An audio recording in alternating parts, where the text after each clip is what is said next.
it wasn't till my third or fourth teacher, a wonderful studio clarinet player. At the time, he was like I think the number one studio clarinet player, a gentleman named Dominic Farah.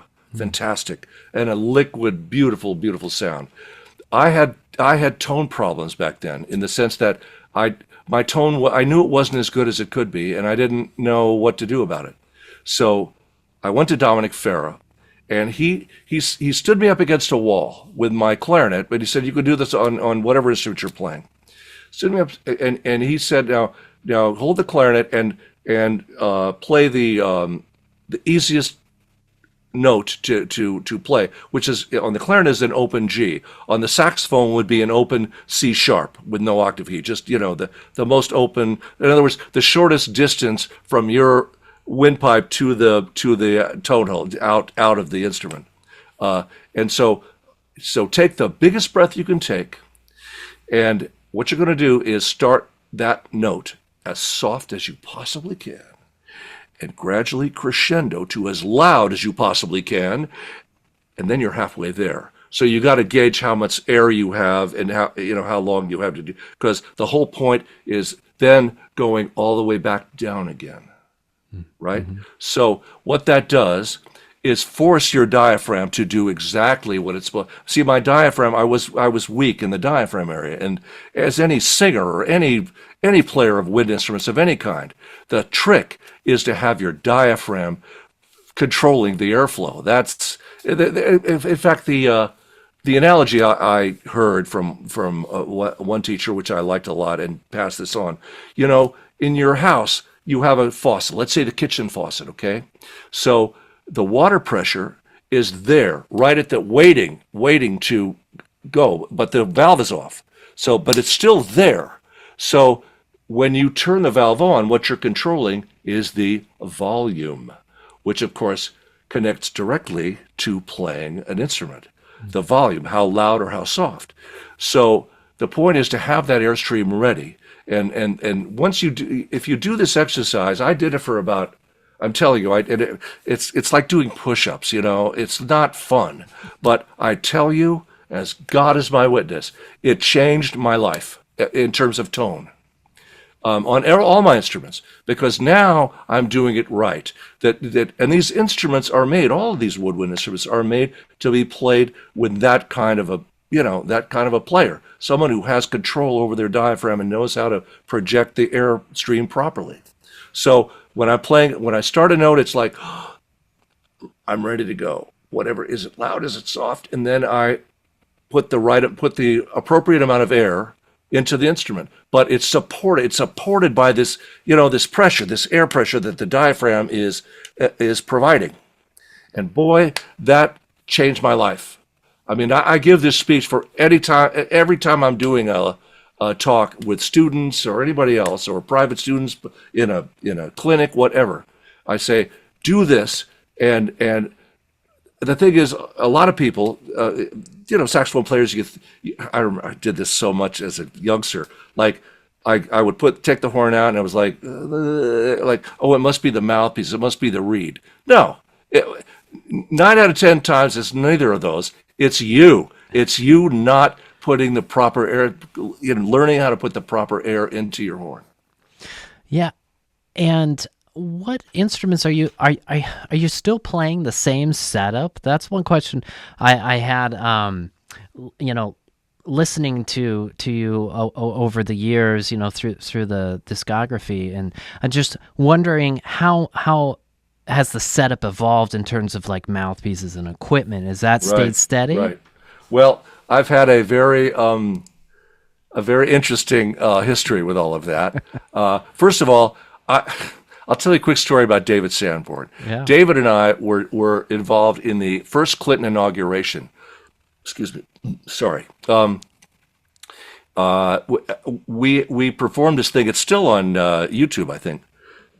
It's a medley of 2 songs dedicated to President Clinton, who was sitting right there at the Lincoln Memorial, and it was the two tunes were Heartbreak Hotel, which is the tune that he played saxophone on the Arsenio Hall show.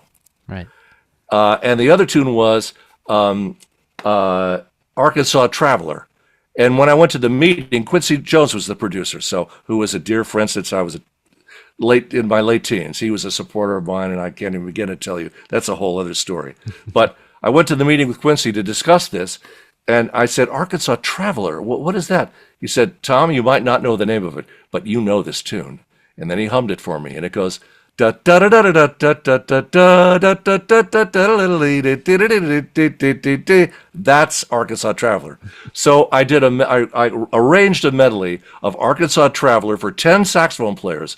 David, Kenny G, Grover Washington, Michael Brecker, David Sanborn, Jerry Mulligan. It was like so much fun to be with all these saxophone players, and we performed it live, standing in front of the Lincoln Memorial for President Clinton. But we were in this. David and I were in, and we were good friends. You know, he's a brother. You know, so he was staying in the room next to me. And it happened to have one of those doors, like the two doors, you know, you could actually open up and have access to the rooms. So I opened my door, and I knew it was him, so I knocked on his door, and he opened it up, and I looked down his bed, and his saxophone was completely apart in pieces. And I thought, David, what the hell are you doing? He said, well, I just like to, whatever. I mean, David is a saxophone nut in that way. Not only as a great player, but also he's constantly, until the day he passed, he was always looking for a better horn, you know, of this certain serial number, certain, that's just not me, you know. I have changed horns numerous times, partially because I had great horns to start with, Selmers. My dad bought me Selmers, but once Yamaha came into my life, I went to Japan, and they started offering me stuff in exchange for my artist endorsement, which, of course, and they were great horns. I had them stolen out of my car in about 1992 or so, and they very graciously replaced a couple of them, but no, they didn't. No, I don't remember exactly what happened, but right about that time, Michael Brecker, another dear friend and an unbelievable player, as we all know, was telling me about this guy, Dave Gardala, who had started out making mouthpieces, but now was in the saxophone business. So I got in touch with him, and he said, I'm coming out to L.A., why don't you pick an alto and a tenor? And I said, well, that's beautiful. Thank you, sir. And I picked out a black lacquer alto, and I think that both of them were black lacquer, and so they were heavier weight-wise, but they sounded good, and you know, he's giving me a horn. What am I going to say? No. But here's the thing: I've never been a guy to collect, like Sanborn, to collect a bunch of horns of any altos or tenors. If I change from one tenor, say, to another, I want to get rid of the one I'm not playing, because it's hard enough being a doubler, having to deal with just the horns, the single instruments of the various families that you're playing, but to have like 2 or 3 different tenor saxophones and all their little, you know, picadillos, whatever, oddities. It's just more than I can handle. So I have one of everything, and of course right now I'm playing and loving my dear friend Les from R.S. Berkeley horns. He has been very, very sweet to me, and I play now R.S. Berkeley soprano, alto, tenor, sopranino, clarinet, bass clarinet, and flute. Wow. So that's where we're at right now. And Les Silver, by the way, is his full name, from R.S. Berkeley. Okay. They have wonderful horns. You know, Wayne Shorter was an endorser of one, and also oh God, shame on me. Anyway, they have one. They're wonderful horns, and they have a fair amount of very classy endorsers. Not just me. I'm not that classy, but anyway. And I have to ask, reed and mouthpiece setups. Okay, right. So for the last 5 or 6 years, I've been playing Jody Jazz. And Jody was another guy that I met, Jody Espina, a wonderful guy and a really good saxophone player in his own right. So he helped me, and as a favor for my endorsement, provided me with a bunch of mouthpieces. Now, here's the thing, because for a number of years back in the 90s, I played a Strathon mouthpiece, which Bud Shank, who was my studio buddy and an unbelievable player, just by sitting next to him on a bunch of sessions, I learned a lot about focus and about all that. But he referred to the Strathon mouthpiece he saw me playing as dial style, because it has this metal thing on the top where you can actually change the inner chamber of the mouthpiece, and one end it's like Stan Getz, and the other end it's like Stanley Turrentine. I played it in the Stanley Turrentine setting most all the time, but that got lost as part of the the theft that took place. So as I say, Jody came along and was very gracious about it, but just about 3 or 4 months ago, a guy just randomly sent me an email and says, I have an unused Strathon mouthpiece, and I think it's about the same the same setting that you use. And I said, well, yeah.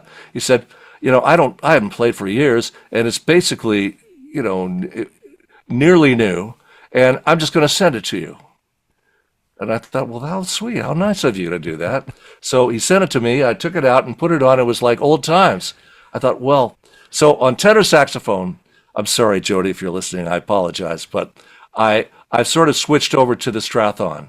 But on alto and soprano, and what else? And soprano, not sopranino. But anyway, I'm still a Jody Jazz endorser, clearly.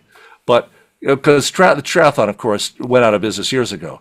It was just a stroke of luck that this guy was around and willing to donate this mouthpiece to me. So that's that story. And by the way, we're talking about reeds now. I have played fiber reeds since 1963. When I had a teacher, Ben Cantor, who owned a studio player who owned a music store called Baxter Northup. And I studied privately with him. And in 1963, he said, listen, these new fiber cane reeds came in. And if you can learn to use these, if you can learn to use them instead of cane, you'll be so much happier, because they don't, they last a lot longer. They're much less prone to cracking and splitting and all that kind of stuff. So I have been playing on alto and tenor. Cane fiber reeds. I was with fiber cane first. That was the first one. Then fiber cell. Then fiber reed for a while.